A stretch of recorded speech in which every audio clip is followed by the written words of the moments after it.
Okay. In December of 2024, I started a little project. I decided to design a cast of gym leaders, Elite Four, Champion, and evil villains for a theoretical Pokemon game. I love designing characters, and I had so much fun making these, and my plan was originally to then simply present you with all those designs and my general thought process around them. And then I decided to become a psychopath, and proceeded to include gym badge designs, a map, a narrative, and a slew of original Pokemon in this process, so the video ended up taking a bit longer than I thought it would to make. But it's been so much fun to work on, and I'm here to share it all with you today, so grab a snack and enjoy the ride as I walk you through a journey across the Faylen Region in Pokemon Earth and Sky. Welcome to the world of Pokemon. As usual, the game's leading Pokemon professor greets you upon a new game. This is Professor Willow. Willow is a mom, and we'll see her child soon enough. The main thing I wanted for her design was to convey the duality of being both clearly a professional at her job, but also having been in this field long enough to value comfort at the workplace. Hence this nice dress with sweatpants underneath combo. I know quite a few people in medical professions IRL, and I used their approaches to styling scrubs as the main inspo for Willow. But also, I wanted her hair to resemble her namesake's long hanging foliage, because I think willow trees are real dang pretty. Of course, the player would be able to customize their in-game avatar, but we need some default designs for the playable protagonists to be used in official artworks and such. So, here are our default protags for Earth and Sky. Terra and Sky. One of the names is a lot more creative than the other. Designing the protagonists was fascinating because there's not really rules laid out across the canon collection of them that we have so far to keep in mind. I wanted the two to clearly represent the red and blue roots that the games still follow, and decided that simple, clean designs were the best choice for characters who would get customized anyway. And I must say, giving them gender-neutral outfits that the two can share was a genius move on my part. Let's talk about Sky first. If there's any constant across the male protagonists of the franchise, it's their boring hair. Basically, every one of them has short, dark hair. The girls have been allotted a lot more variety in this regard, and it makes the fellas just feel quite a bit more boring, while also making Ruby/Brendan stand out with his white hat covering his hair completely. So above all, I knew I wanted to make the male option a bright blonde to break the chain of monotony. From there, giving him his curly locks evokes the cloud flavor, meaning having him represent our blue sky version of the games was a no-brainer. Terra was a mite harder since the female leads for Pokemon do have so much variety that I didn't quite know where to start. I opted to take inspiration from all the gals who have my favorite hair choices, what I like to call the Neato Pigtails crew. I don't know how well I conveyed this, but I wanted to imply that the pigtails are kind of flat. I wouldn't want them to move too much either to make sure they constantly point down to the red earth she represents. I also love the black and white across the two. Not only does it contrast each other really nicely, but the white on Sky lightens him and makes him feel more weightless, and the black feels heavier, grounding Terra. You may be able to customize yourself however you'd like, but whichever option you don't choose will be playing the role as one of your friends, a la Calum and Serena. I always liked this in the classic games, so I'd def want that mechanic to return. For this video, we'll be playing as Sky, which means Terra will join the adventure as our rival, but there's one more member of our core cast to meet. As you and your new friend find your way into Professor Willow's lab, you'd first be greeted by her daughter and your official rival for the game, Holly. Sometimes, when designing a character, the pencil takes over, and Holly was definitely one of those characters. I went into her design not quite knowing where to go with her, and as I started sketching, her personality forced itself onto the page. Holly's a bit of an oh-ho-ho type. Not a spoiled brat, but she definitely thinks very highly of herself, and it'll take quite a bit of work to convince her you deserve to stand on equal footing as her. It was also super important for me to put her in green and yellow. The green of her design alludes to the lost third versions we don't get anymore, and the yellow harkens back to the special editions of games that tend to feature the franchise's beloved mascot. Now that the three of you are ready at the lab, it's time to pick a starter, which means it's time to confess that I've never been all that good at designing fakemon, and I'm even worse at naming them, so if you find yourself thinking I can definitely do this idea better when it comes to the Pokemon, then yeah, you probably can.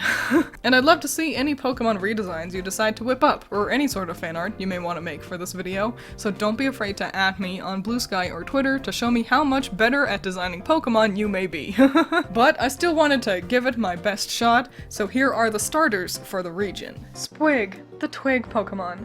The sticky web it shoots hardens extremely quickly, making it useful for both offense and defense. Elater, the depths Pokemon. Elater are known to swim in very deep waters, able to see clearly despite the lack of light at the ocean floor. Sooty, the soot Pokemon. It is said that sooties are born from the ashes of only the purest of flames. Once you choose your starter, your companions will pick theirs in turn, and you're off on an adventure. And it won't be long until you reach the next town and the first gym leader of the region. Elvira, the supersonic siren, specializes in electric-type Pokemon. It took me a bit to figure out how to approach her, but landing on Elvira using her electric types to power her sound systems and to help make electronica music was too fun an idea to pass up. I also knew I wanted to use this bright teal to signify electricity rather than the usual yellows we see. The canon electric leaders are pretty consistent with their color palettes, and I really wanted to try to explore more options, and I've always been a sucker for when things use teal for lightning. It did make me a little worried that it would end up with Elvira kinda looking like Miku, but I wanted to give it a shot anyway, and if I accidentally end up making Hatsune Miku with a design, well, I don't mind the unintended illusion. Even though I am not good at making Pokemon, I did also want to come up with a unique ace for each leader, so let's see what Elvira has in store. Sterilite, the orbiting Pokemon. These Pokemon naturally monitor its territory, and have been used to gather information for professional institutes. Once defeated, Elvira will gift you the Power Badge. Congratulations! I also think it'd be fun if she gave your Pokedex a radio app after defeat. I think the radio is a cute gimmick, and her being a DJ is just a perfect excuse for it to show up, I say. Moseying forward, you'll end up finding what looks like a ranch right outside the city of the next gym leader. This is the daycare, an establishment overseen by the flying-type gym leader, Cirrus. You'll have to beat the clouded caretaker before you can gain access to the daycare's amenities. Designing Cirrus was a lot of fun because I wanted him to be awfully top-heavy. This poncho and his hair are meant to resemble the sky, with his slim black-clad legs holding the clouds up in a way. Now, I'll admit that the cloudy pattern I opted for can easily read as sea foam and crashing waves instead, but I didn't want him to be stuck in Super Mario-looking cumulus clouds, you feel me? Nimbuline, the troposphere Pokemon. When these Pokemon get too large, they become too heavy to float. As such, they need to drain water from their systems regularly. Upon defeat, the Cloud Badge is yours, but uh-oh, sounds like there's a real commotion happening at the ranches. Some ne'er-do-wells seem to be disrupting the daycare, and thus you are introduced to the villainous team of the Faylen Region, Team Global. These grunts hint at their goals here of upending the quaint ranch to establish room for more shopping outlets and parking. Luckily, Holly shows up in time to help you handle the situation. You'll follow the trail of these ruffians to a nearby cave, filled with crystalline elements and natural water for a diverse selection of Pokemon to catch while here. And after enough time, you'll find your way to the first global admin of the region. This burly fellow is Slate, and is personally my least favorite design that I made for this adventure. A Viking in shorts just isn't that interesting, despite the fun pattern on his cape, and maybe his rock typing added to all that, since I'm not a huge rock type enthusiast, admittedly. The colors are mid, his design is generally just kinda mid, but there must be a least favorite one, I suppose. Phineas, the hook Pokemon. Phineas sharpen their claws on volcanic rock walls, superheating them in the process. With Slate's defeat, the daycare is saved! Yippee! But that Team Global bunch has vanished. Holly commends our good work, even though she totally did all the hard stuff for us, and sets off. Guess we'll keep our eyes open for those goons moving forward. Back to following the routes, you'll make it up to the big city of the region, where you'll find a shopping mall, a bike shop, and lots of other fun things to do. Most importantly, though, is Terra, waiting by the North Gate to have a Pokemon battle with you. Terra's dialogue would be a bit more biting than Sky's would be, as a rival, with Sky being a bit of an airhead and Terra being more blunt and down to earth, but their teams would be the same. After her defeat, Terra runs back towards the heart of the city to look for more Pokemon to add to her team. That sure was fun, but there's no gym leader here, so sooner or later you'll have to continue the adventure into the dense forest to the north, where deep in the heart of the forest you'll find your next gym challenge. Kaya and Cecilia are the Moth Monarch lineage, hosting a bug-type gym full of double battles. Kaya and her grandmother Cecilia are heavily designed after the, oh no, I need to Google how to say this moth's name, Cecropia. Cecilia's dress directly translates the moth's wing color and pattern onto it, and her hair is meant to resemble its antennae, while Kaya is the caterpillar, complete with its funny red, yellow, and blue spikes. Mothark, the silk Pokémon. These Pokémon cover themselves in honey, which in turn gets covered in its thread, leading to a cape-like appearance. Bomberfly, the lightning bug Pokémon. Bomberfly stores electricity in its abdomen. They can often be seen with Motharks protecting them. With the crown badge in possession, you can continue through the forest, and it'd probably be around this time your starter would evolve. Axelday, the web Pokémon. It has encased itself in its tough webbing, acting almost like a cocoon. This webbing is incredibly sturdy and cannot be damaged easily. Durench, the Deep Depths Pokémon. This Pokémon can mimic the voices of people and is said to lure sailors off course to get lost at sea. Farash, the Soot Sprite Pokémon. Farash can often be found hiding in chimneys. It is best to clear them out when found, as the friction of their fur may cause unexpected fires. What fun! Time to finally find your way out of the forest, where on the other side you can find another town with a gym to challenge. But uh-oh, those Team Global goons seem to be around and causing trouble again. The water supply to town seems to be clogged up by something, and the gym leader is away trying to figure out what the problem is. If we want to fight her, we'll have to head north to the mouth of the river and the lake it leads from. Along this path is where you'd be able to catch your very own Pikachu clone for the region, Castrakit. Castrakit, the current Pokémon. Castrakit charges up its electricity by creating friction with its front teeth. The Pokémon are adept at building dams, which are used by people to generate electricity for their homes.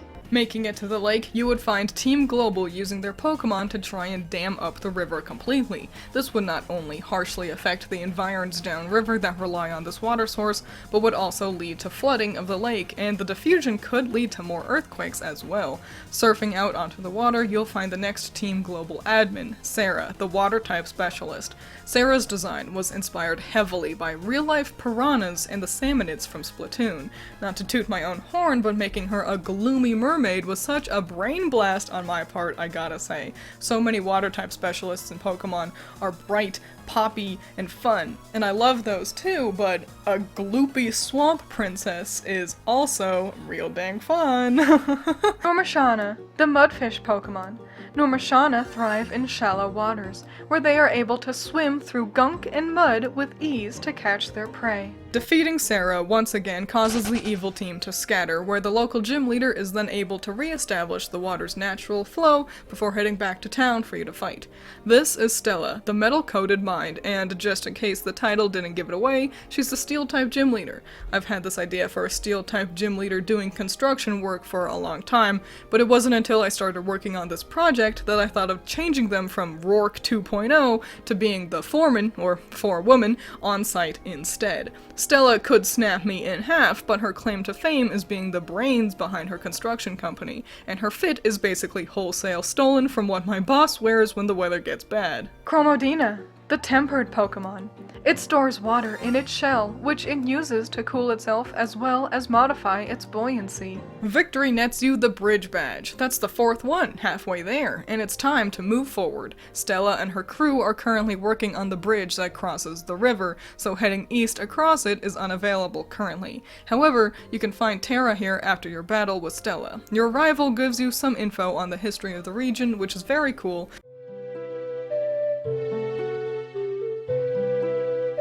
But we don't have time for all that here in this video.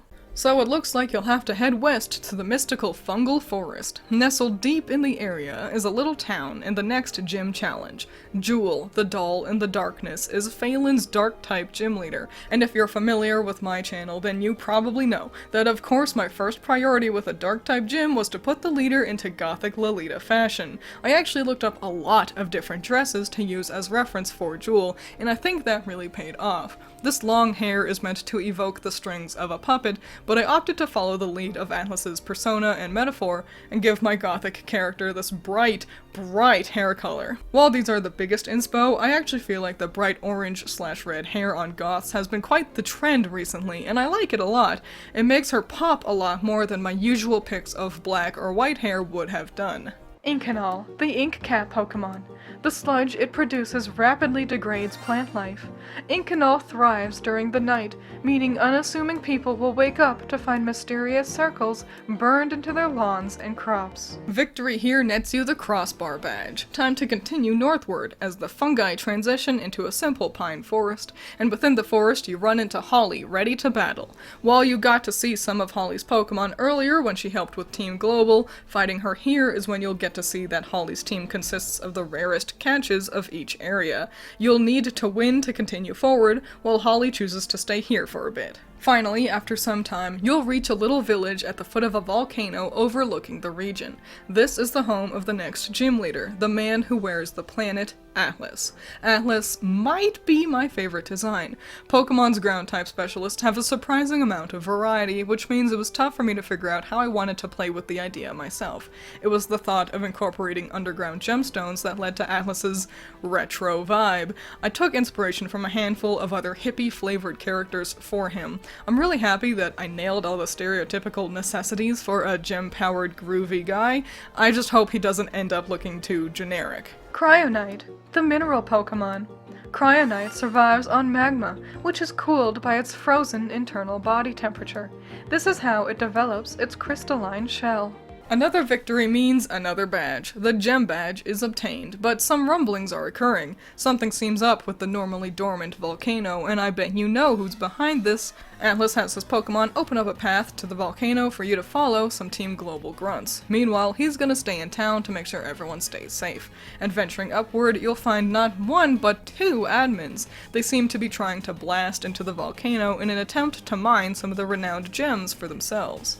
This is Ginger and Raven. Let's start with Raven. Maybe it's because of that scary piano in Mario 64, but the idea of the ghost-type specialist being a musician just felt right.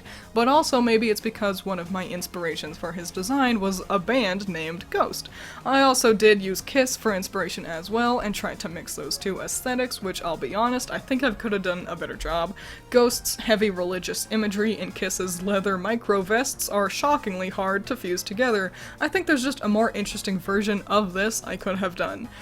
Also, ignore how bad his guitar looks. For Ginger, I knew right away I wanted her to be buff. My design ranking videos have made it clear already how annoying I think the Twiggy girls are for the fighting type.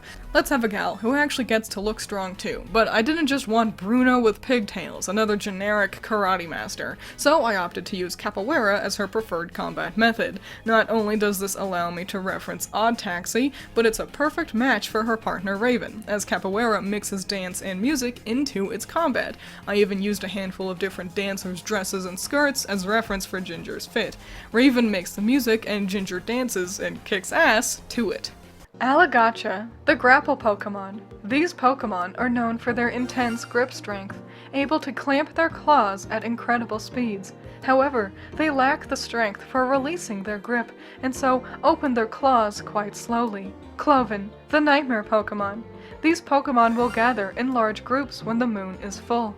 Some believe that you can hear them galloping towards you when a dream becomes a nightmare. After defeating Ginger and Raven in their double battle, they retreat, and as they do, they call out to someone they call Boss. You can make out a figure, but can't get any good details before they all clear out. Maybe we should keep a lookout for this boss. In the meantime, the unauthorized digging has stopped and the volcano returns to dormancy. Yippee! Atlas teaches you what is effectively strength, so you can now make your way through a tunnel to get to the other side of the mountain. And it's at around this time your starter would likely be reaching its final evolution. Titantulum, the armored Pokemon. Titantulum's thick fur and webbing makes for a steeled exterior, offering exceptional defense. This is useful for when these Pokemon are in motion, allowing them to run at top speed without worry. Elegy, the funeral Pokemon. It uses its decoy face alongside a haunting melody to lure and confuse its prey. Its mouth can stretch to hold entities much larger than it. Even if one wears earplugs to avoid its charms, the flashing lights it emits may still hypnotize the careless. Spyrite, the gold dust Pokemon. The beautiful dust it produces is highly flammable, so trainers are encouraged to bathe and brush their Spyrite regularly. Though, if Spyrite cares greatly for its trainer, it will keep itself very tidy as a show of affection. Some mistake the dust to be valuable gold flakes, but it is in fact only gold colored. These were really hard to design, but let's shift focus to this cave. The magma and gemstones of the area would make for a very different feel from the cave traveled through earlier. Lots of cool Pokemon to level up with too, which is good because when you exit the other side, you'll find Terra waiting for a rematch. Unlike Holly, who was regularly swapping in new Pokemon for her team, Terra or Sky will have a pretty consistent party that they slowly develop throughout their quest. Victory leaves your counterpart frustrated as they storm back into the cave you just entered to train. Not far down the path, you'll find the next town and home of the Fire-type gym. Helen is the gym leader here and in charge of the national park found in the area as well. The first thought I had with a Fire-type gym leader was to give them these cool two-toned magma-coated dreadlocks. From there, I outfitted Helen in some standard yet volcano-colored park ranger garb and completed the look with these fire-protective gloves and shin guards. These are technically only a portion of what one would wear while handling molten liquids, but the outfit is cuter this way so I don't care. I still wanted that fire protection though, as the idea was for her to need them while handling the volcanic Pokemon in the area. Felsic, the volcanic gas Pokemon. When agitated, this Pokemon's body temperature can reach 120 degrees Fahrenheit. Trainers are often advised to take precaution when working with this Pokemon. With your victory at this gym, you get the Geyser Badge, and the park will open up to you. This would sort of be like the Safari Zone, but probably with gameplay tweaked, because I never liked how the Safari Zone worked, but I ain't a game dev, so someone else can figure out how to make them more fun. It's a pretty long route you get to traverse from here as you descend from the mountainous region into an arid desert, and eventually you find Holly and a gaggle of Team Global Grunts. Sounds like the team wants to establish a power plant in the area, and Holly's giving them a real talking to about how much air pollution those coal-fired plants generate. Solar panels would be a much better option. After the two of you fight off some of the grunts, Terra appears as well, willing to help get rid of these creeps. And it's good that the whole gang showed up because it looks like the bad guys had the same thought. The previous global admins you've faced are all here too. Your friends opt to keep them occupied while you head further into their little base of operations. Here you'll get a good look at the boss you'd seen before as she speaks to the final admin. Their dialogue will make it clear that the admins aren't particularly thrilled to be doing all the stuff themselves, but the boss is in charge and she's not willing to take no for an answer that easily. She leaves and the global admin, Vern, is tasked with fighting you. So, Vern's a dragon-type user, and I wanted that classic Pokemon dragon goodness with his design, which primarily meant giving him a cape and gloves and boots with spikes on them. My main inspirations for him were actually the Project Voltage design for Dragon Miku and this figure I own of a boy from Ensemble Stars. I hope my inspirations are obvious, without it being too much like a can I copy your homework situation. It's also tough to tell from this angle, but his cape is asymmetrical, with the right side being longer. I think it lends itself well to the big sweeping arm motion like how I've drawn him in. Also, bonus fact, but I designed his hair to resemble dragon horns and spikes going down a dragon's tail being his braid. Cryvern, the tunneling worm Pokemon. These Pokemon's tears make them naturals at hydro excavation, which allows them to traverse great distances underground. The caverns they create are said to lead to great riches. Upon his defeat, Vern will appeal to the player. Recognizing their resolve, he insists that they defeat Team Global's boss and talk some sense into her. She's offered the admin's power, but he worries that her plans for expansion's costs are becoming too great. Don't worry, the path you're headed on will lead you to her again. He and the others leave. After briefly discussing Team Global with your friends, you part ways again as you continue south towards your final gym challenge. This town is bustling with vendors and travelers and is on the other side of the bridge Stella was working on, which is now in operation. Yippee! You can now easily travel across the map, but let's focus instead on the final gym, home of the psychic leader, Captain Hart, the precognitive pilot.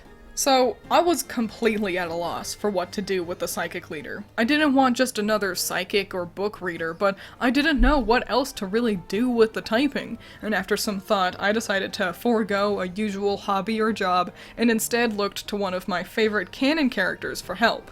Lieutenant Surge. Surge's occupation in the army has always been fascinating to me, because that means that the Pokemon world has been at war, and that's just really interesting to think about. And so, Captain Hart formed from the idea of adding another veteran to the list of leaders. In case the title didn't give it away, Hart was specifically in the Air Force. I used a mixture of both formal uniforms and combat uniforms for his design. Bonus facts, the pins he's been decorated with are purposefully designed, but I'll leave their meanings up to you to suss out. Whether or not he actually has psychic precognition or just good intuition and reflexes is up to debate, and you'll find people discussing the idea throughout the town. Pilobish, the lobefish Pokemon. These Pokemon swim in formation so as to not get lost from their community. The ace that leads the school is often regarded as a challenging Pokemon to train. After the battle is won, you are rewarded with the Pitch Badge, but before you can leave town, Holly requests one last battle. As you've adventured across the Faylen Region, Holly has come to recognize you as not only her equal, but as a friend as well. She no longer talks down to you, and in fact wants to push herself further after seeing how far you've come. Once the battle is over, you are free to travel southward, out of the desert, and into a breezy grassland. This is technically Victory Road. I've never been much of a fan of Victory Road, but I think it's just because it's usually in a dank cave. Changing the final gauntlet of strong Pokemon and trainers into an environment that I just like better may help turn my feelings around on it though. At the edge of a cliffside, neighboring a waterfall, is the Champion Tower. One part observatory, one part lighthouse, and the final destination for trainers taking the gym challenge. And standing in front of the doors is your rival. A final battle between you two to see who gets to face the champion first. At this point in the adventure, Sky's soft boy personality will have hardened into a trainer with confidence, while Terra's more fiery demeanor will have softened enough to let her take a loss with grace. Either way, your rival makes it clear that they've had fun journeying with you at the end of the battle. Now you get to enter the tower. You'll be facing the Elite Four linearly. Picking who you fight in which order is nifty, but I think having a set order helps with the difficulty steadily climbing as you get closer to the champion. And first up is Figaro. A well-respected thespian, Figaro is the fairy-type expert of the region. Ever the theatrical one, his introduction would be full of soliloquies and emotive posing. With it being the newest type, Fairy feels like there's a lot of new ways to approach the idea. I didn't want just another cute girl or just another little boy, and somehow the idea of making him a flamboyant older actor came to me, and I was like, it's perfect! His design is almost entirely lifted from this album cover I've seen before. The colors were super fun to play with too, keeping the original's good use of yellow and white while trying to smartly incorporate fairy pink into the design was a blast. Seraphim, the rising star Pokemon. Seraphim are most often found on nights with meteor showers. Some believe the Pokemon shoot upwards in hopes of replacing the fallen stars. One down, 3 more to go. You ascend and meet the second member, Twycross. I think this one's sorta obvious, but he uses poison types. Twycross is a stark contrast to Figaro in that the poison elite member is one of little words versus the actor's monologuing. For Twycross's design, I primarily based his look off of this image of Austro-Hungarian trench raiders from 1917.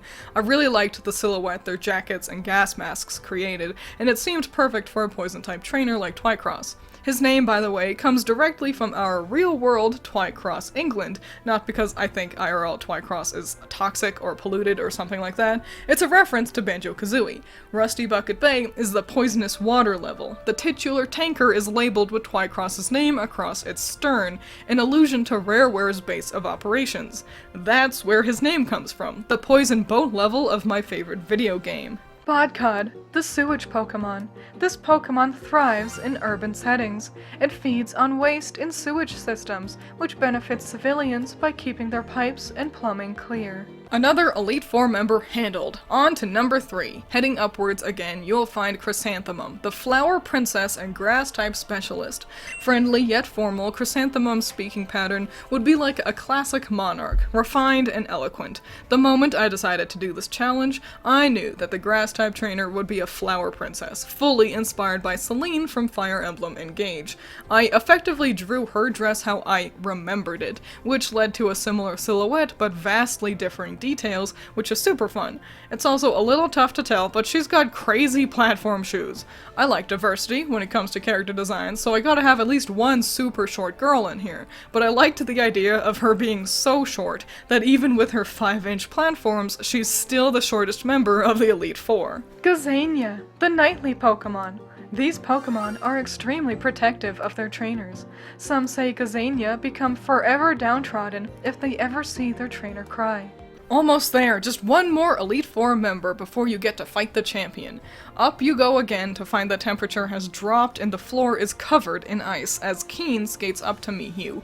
Faylen's ice-type specialist is stern but still charming, clearly taking his work as a figure skater and as an Elite Four member seriously. He won't open up too much until you beat him in a battle. I think it should be obvious that I used various male figure skaters' outfits as inspiration for Keen. Literally, what else would I have done? I will also say that I did not mean for him to resemble this character from the anime Wolf's Rain. I've not seen Wolf's Rain. I don't know what happens in it. I don't really know who is important in Wolf's Rain. But he did end up resembling this guy from Wolf's Rain. And I remember I woke up one day and I was like, wait, I think I fucked up, but I liked Keen's design too much to change it, so oops, he looks like this guy from Wolf's Rain, I guess. Forge, the plume Pokemon. This Pokemon can lower and raise its temperature rapidly. These sudden shifts cause condensation, making it often wet to the touch. Huzzah! The Elite Four has been defeated. All that's left is for you to ascend to the open sky observatory at the top of the tower and face the champion. And what the surprise you find when you get there. The champion is Team Global's boss. Champion Blanche formally introduces herself to you as you get to chit-chat a bit before the battle. But first, let's discuss her design. You may have noticed that Team Global use normal type Pokemon, so obviously Blanche being their leader is my normal specialist. I thought to make the villain team normal because 1, they're like almost always poison and that's boring, and 2, because normal is really hard to design. How do you do it better than Larry? Making normal evil was just the spice of variety I needed to have a direction to go in. Blanche is a girl boss through and through. I wanted her to look sexy, rich, and confident without just ending up being Lusamine again. I don't know if I succeeded, but you know, I try. I wanted to accent her very Eevee-flavored palette with gold and purple, not only to give her some nice pops of interest in the design, but also to push that opulence, with the purple specifically evoking the Master Ball's colors, which she would gift the player after you become champion. A business-minded entrepreneur, Blanche reveals that she aims to expand the urban areas of the Faylen region. More cities, more tourism, more money, and she recognizes your efforts to thwart her expansion projects. When you bring up Vern's words, she notes how she had offered her admins the opportunity to fast-track into the region's gym challenge in exchange for their help. She laments their weakness, but reassures you that she's not weak like them, and the fight begins. Ovitar, the labyrinth Pokemon. Encountering one in the wild can lead to a losing one's sense of direction, memory loss, and general confusion. Many believe the ring on Ovitar's head is the source of these phenomena. As you emerge victorious, Blanche seems beside herself, retaining her composure despite her clear frustration at the loss. The Elite Four and Team Global admins all entered to discuss Blanche's efforts for expansion and how her disregard for natural habitats has negatively affected the region. We get a nice happy ending as she agrees to chill out with the whole hurting natural biomes thing she's been doing, and you are celebrated for your new title as champion. I know that the environmentalism message with Team Global comes across pretty heavy-handedly in a brief rundown of the story like this, but I'd like to think that the writing and animation would help make it all a bit less preachy than I can do here. Now, of course, there'd be more for you to explore in the postgame. Most notably, my narrative failed to accommodate for the exploration one would need to do to find the fancy legendaries for the games, similar to how you had to find the Bird Trio or Mewtwo back in the original Kanto games. Now, I've already mentioned I'm not super great at designing fakemon, but through the process of making this video, I still had a lot of fun with some of the little guys I made. I think these two are my favorite, but you can probably tell that the bigger, cooler Pokemon are the ones I'm weakest at. that, so I'll give these 2 box legendaries a bit more of an explanation than just the Pokedex entry I've been doing for the rest of the Pokemon. Ornithopora, the land dragon Pokemon. Its name is a fusion of Ormer, a type of dragon, and Ospithora, a very large species of worm, with it representing the earth half of the games. I initially went in wanting to do a worm, but I was struggling to figure out a way to do that looked good actually. Even this design is the second attempt. There's a much uglier first version I did. I like to think that it uses its sharp beak and sails to seamlessly glide through the earth, moving impossibly fast, yet never disrupting the ground above with even the hint of a shake. Quetzalcoatl, the air dragon Pokemon. So of course my sky-flavored legendary is evocative of the winged dragon, Quetzalcoatl, and technically Rayquaza already takes inspiration from the Quetzalcoatl, but I don't see no feathers. So the trick became, how do I do this without it just being fuzzy Rayquaza? And I decided to fuse in axolotl elements. I'll admit that it started with it just being a great name, but it allowed me to play with Quetzalcoatl's typing since there's already so many flying dragons. Quetzalcoatl is often mistaken for a bolt of lightning as it travels across the sky, generating energy that shrouds it in dense clouds as it goes. Hunting down these legendaries would surely be a treat for those who have become so familiar with the Faylen region, following clues to find these ultimate tests of ability, but I'll have to leave that adventure to your imagination. It's been so much work, but I've had such a fun time making this video. I hope you enjoyed the tour across my made-up Pokemon games. Feel free to let me know any and all thoughts in the comments. I'd love to hear your opinions after working on this for so dang long. Which character has your favorite design? Which Pokemon would you want on your team? What do you think of Team Global? I want to know, so don't be afraid to share. Thanks a million for sticking it out this long, and I'll see you next time.